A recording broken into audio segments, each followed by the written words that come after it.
오늘 영상이 뻔한 소리라면 저희 회사 이메일로 쌍욕을 보내셔도 좋습니다. 그만큼 이 영상을 끝까지 보시는 분들은 얻어 가실 게 있을 거라고 확신합니다.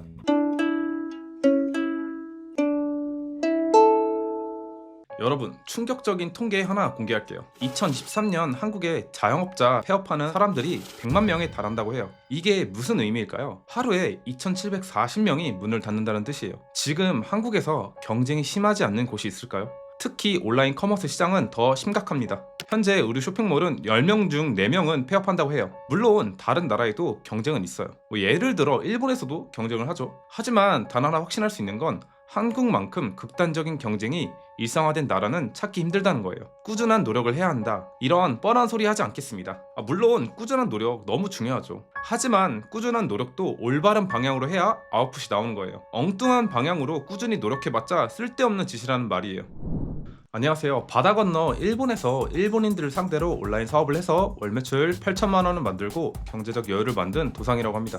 여러분, 결론부터 말씀드릴게요. 이제 더 이상 다른 사람들처럼 뻔한 방법으로 온라인 사업을 하시면 안 돼요. 국내에 있는 뻔한 방법으로 하면 또 남에게 대체될 가능성 200%입니다. 대체되지 않기 위해서는 남들이 아직 진입하지 않은 시장, 즉 공급자가 적은 해외 시장을 발빠르게 선점하는 것밖에 없습니다. 물론 해외에도 경쟁은 있어요. 만약 일정 경쟁조차 없다면 그 시장은 블루오션이 아니라 데드오션이라는 거예요. 어느 정도의 경쟁도 있어야 시장도 활성화된다는 걸 꼭 알아두세요. 제가 IQ가 105에서 110 왔다 갔다 하거든요. 인구 3만 정도 되는 시골 출신이고요. 또 돈, 인맥도 없고 키도 작고 외모도 뛰어나지도 않아요. 저 같은 평범한 사람이 한국같이 인구는 적고 경쟁은 심한 창업 분야에서 날고 기는 뛰어난 사람들, 머리 좀 좋다는 사람들과 경쟁하기는 굉장히 어려워요. 실제로 저는 한국에서 창업을 했지만 3번이나 실패했습니다. 하지만 한국이 아닌 해외 시장이라면 이야기가 달라집니다. 즉 외국인을 상대로 하는 돈을 버는 해외 판매를 말하는 거예요. 다른 말로 역직구라는 말로 표현하는 사람들도 있는데 같은 의미예요. 이 직구가 해외에서 한국으로 오는 비즈니스라면 역직구는 한국에서 해외로 가는 비즈니스를 의미해요. 여기서 나라를 일본으로 하게 되면 한국에서 일본으로 가는 비즈니스니까 일본 역직구라고 말할 수 있겠죠. 저는 해외 온라인 사업 중에서 일본에서 일본인들을 상대로 한국 브랜드 상품과 글로벌 브랜드 상품을 판매했어요. 그리고 월 매출 8천만 원을 만들었는데요. 바로 그곳이 일본 쇼핑몰 바이마라는 곳이에요. 바이마를 쉽게 설명하자면 일본의 한국 브랜드 또는 해외 브랜드 상품을 판매하는 거예요. 그러면 바이마를 이용하는 일본인들이 구매를 하는 거예요. 예를 들어 여러분이 쇼핑하는 온라인 쇼핑몰 혹은 오프라인 매장이 있죠. 온라인이라면 무신사, W컨셉과 같은 곳이 있을 거고 오프라인이라고 하면 강남 신세계백화점, 송도, 현대 프리미엄 아울렛 같은 곳도 있을 거예요. 한국 브랜드 상품 혹은 메종 마르젤라와 같은 글로벌 브랜드 상품을 일본인 고객들에게 직접 판매할 수 있는 곳이 바이마라는 곳이에요. 우리가 쉽게 접할 수 있는 한국 브랜드뿐만 아니라 유럽 브랜드 있죠. 에르메스, 샤넬, 루이비통, 고야드, 디올 이런 브랜드 판매도 활성화되어 있습니다. 유에이도 메종 키즈네와 같은 컨템포러리 브랜드, 그리고 북미 브랜드인 나이키, 아디다스, 뉴발란스,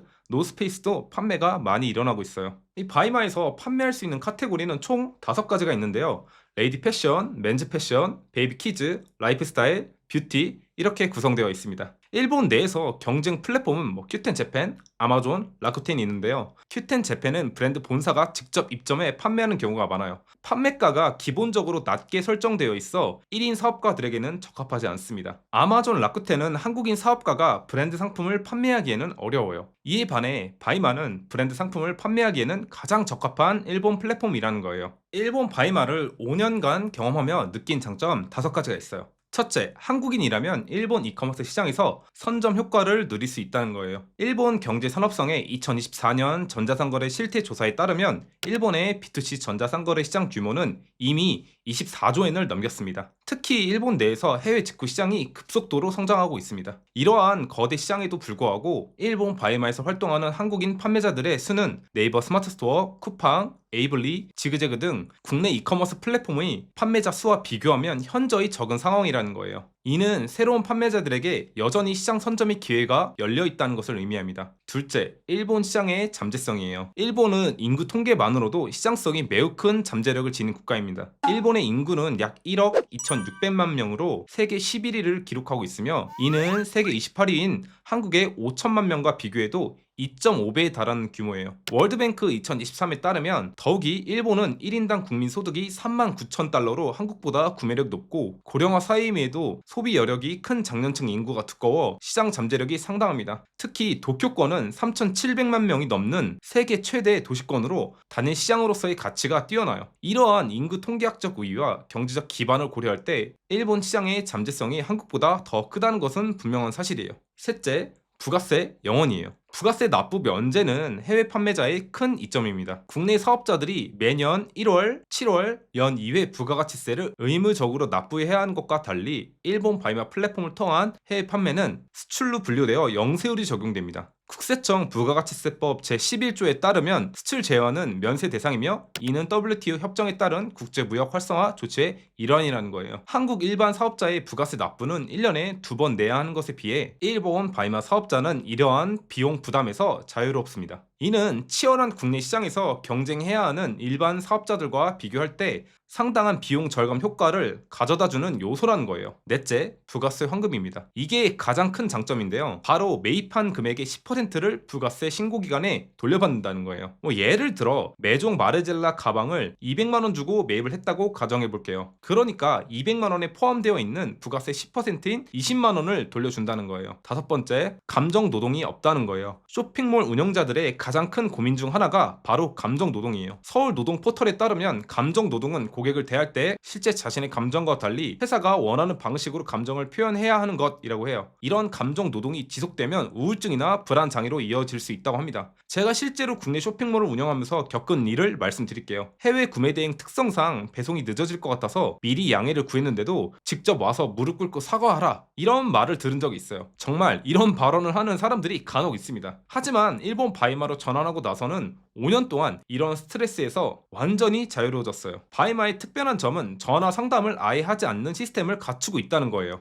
다른 바이마 판매자 분들도 과도한 감정 소모 없이 사업에만 집중할 수 있어서 너무 좋다는 이야기를 자주 하시더라고요. 혹시 여러분 중에서 감정 노동으로 지쳐있는 분이 있다면 바이마를 한번 고려해보세요. 자신의 감정을 숨기고 억누르는 대신 상품의 퀄리티와 서비스 개선에만 집중할 수 있거든요. 스트레스 받지 않고 보다 편하게 일할 수 있는 환경, 정말 매력적인 시장이라고 생각해요. 다음으로는 일본 바이마 단점 3가지가 있어요. 첫째, 일본어네요. 이 영상을 보고 있는 95%의 분들이 일본어를 구사할 수 없을 거예요. 바이마에서는 모든 일을 일본어로 처리해야 합니다. 그리고 일본어를 구사할 수 없는 쇼퍼는 회원 규약상 퇴점당할 가능성이 있어요. 여기서 주의할 점은 일본어를 몰라도 아는 척만 하시면 된다는 거예요. 여기서 번역기를 돌려서 팝하고 번역을 사용해라 이런 뻔한 말 하지 않을게요. 번역기 말고 디플, 네이버 생성형 AI인 클로바 X를 사용해보세요. 이 두 개를 사용하면 웬만한 일본어 준 네이티브 정도는 될 수 있습니다. 제가 이 번역 부분은 나중에 따로 영상 찍어서 업로드 하도록 하겠습니다.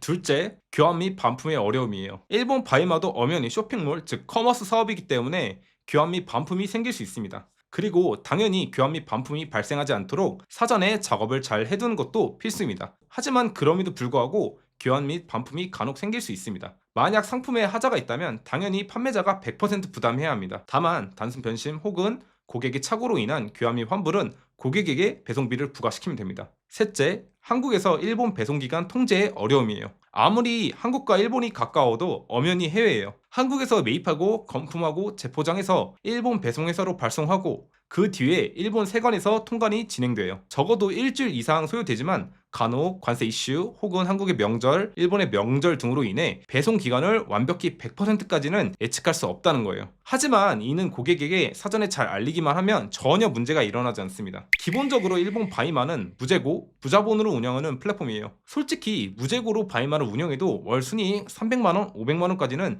전혀 문제가 없어요. 그 이상도 가능하고요. 저는 한국에서 한 번도 못 만들었던 월 매출 8천만원을 일본 바이마로 만들었고 곧 월 매출 1억을 넘길 예정이에요. 또 기존의 한국 바이마 쇼퍼들과는 다르게 차별화와 본질에 집중했고 평균 마진은 20에서 30%를 확보하고 있어요. 특정 브랜드 상품은 40에서 50%가 넘기는 것도 있고요. 여기서 또 그건 너니까 한 거라고요? 아니요. 30대 직장인 여성분은 4개월 만에 월 매출 2천만 원을 만들었어요. 뿐만 아니라 저를 믿고 바이마를 시작한 30대 남성분은 3개월 만에 월 매출 1,600만 원을 만들었어요. 이번 달에는 월 매출 3천 3천만 원 달성을 목표로 하고 있어요. 도상님, 근데 이런 좋은 정보 도상님만 알면 되지 왜 알려주는 거예요? 이렇게 계속 알려주면 여기도 레드오션 되는 거 아닌가요? 라는 질문을 종종 받곤 하는데요. 만약 내가 여기에 포함된다, 그러면 가슴에 손을 얹으시고 반성하셔야 합니다. 제가 일본 바이마 교육 코치라고 바이마가 레드오션이 된다는 사람들이 간혹 있어요. 우선 어차피 사람들 안 합니다. 이 영상을 보고도 실행할 사람들은 5% 미만이에요. 그리고 1년 이상 유지할 사람들은 1% 미만이고요. 이렇게 말하는 사람들의 두 가지 특징에 대해서 알려드릴게요. 첫 번째,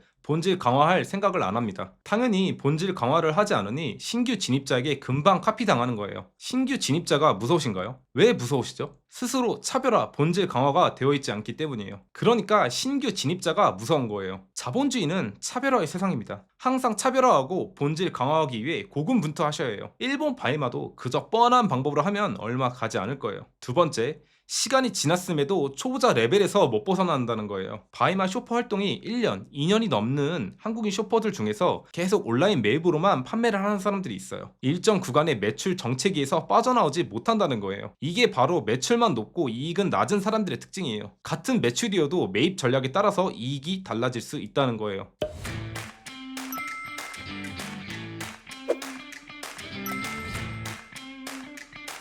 여러분은 어떤 전략을 적용하고 싶으신가요? 남들이 하는 뻔한 방법인가요? 아니면 남들이 하지 않는 차별화된 방법인가요? 선택은 여러분 스스로 하시면 됩니다. 초보자 레벨에서 계속 머물러 있는 사람들이 있어요. 초보자 레벨에서 벗어나는 방법은 자꾸 어려운 난관에 부딪혀 보는 겁니다. 다만 그 시도가 돈이 안 드는 시도면 돼요. 삼성 이재용 회장님이랑 우리랑 공통적으로 갖고 있는 건 시간이라는 걸 절대 잊지 마세요. 조금 재수 없을 수 있는데 대한민국에서 저만큼 일본 바이마의 다양한 차별화 전략에 대해서 깊게 이야기할 수 있는 사람은 없다고 확신합니다. 제가 바이마로 월 매출 8천만 원을 만들었고 곧 1억 원을 만든다고 말씀드렸죠. 이 영상을 지금까지 보고 계신 분이라면 어느 정도 끈기가 있고 똑똑한 분이실 거라고 생각해요. 솔직히 말씀드릴게요. 일본 바이마로 월 순이익 300만 원, 500만 원, 많게는 1000만 원도 가능합니다. 하지만 지금 만약 당신이 온라인으로 월 100만 원도 못 벌고 있다면 당장 첫 판매를 목표로 하세요. 100만 원을 벌고 있다면 200만 원, 300만 원을 목표로 하세요. 300만 원을 벌고 있다면 500만 원을 목표로 하세요. 20만 원짜리 판매에서 5만 원 이익을 남겼다면 실행하고 첫 판매까지 달성한 스스로에게 상을 주세요. 가족들끼리 치킨을 시켜 먹어도 됩니다. 그리고 그걸 사진으로 남겨두세요. 당신의 인생이 바뀌는 첫 걸음이 되는 순간이니까요. 여러분이 저를 보셨을 때 어떤 생각이 드셨나요? 와, 부럽다. 나도 이렇게 벌어보고 싶다. 혹은 뭐 이렇게 생긴 애도 돈 번다고 나대고 있냐, 짜증난다, 이렇게 느끼셨을 거라고 생각해요. 하지만 그거 아시나요? 사람들은 과정은 안 보고 결과만 본다는 사실을요. 제가 이 자리까지 오기까지 그냥 순탄하게 왔을까요? 길게 더 말하지 않겠습니다. 무조건 스텝 바이 스텝 계단식 성장을 해야 합니다. 자기 객관화가 되어 있지 않는 큰 목표는 당장 쓰레기통에 넣으세요. 큰 목표를 계속 달성하지 못한 자신의 현실을 보며 자책할 뿐입니다. 제가 첫 번째 사업을 했을 때 어떤 웅장한 마음가짐으로 하지 않았어요. 이번 달 밥 사 먹을 돈 30만 원만 벌었으면 좋겠다라는 생각이었습니다. 결국 한 달 만에 30만 원을 벌었고 다음 달 100만 원, 그 다음 달 300만 원, 그 다다음 달 500만 원, 3, 4개월 뒤 순이익 1000만 원도 넘게 벌게 되었습니다. 스텝 바이 스텝 계단식 성장을 반드시 기억하세요. 이게 본질이고 천천히 가는 게 가장 빠른 길입니다.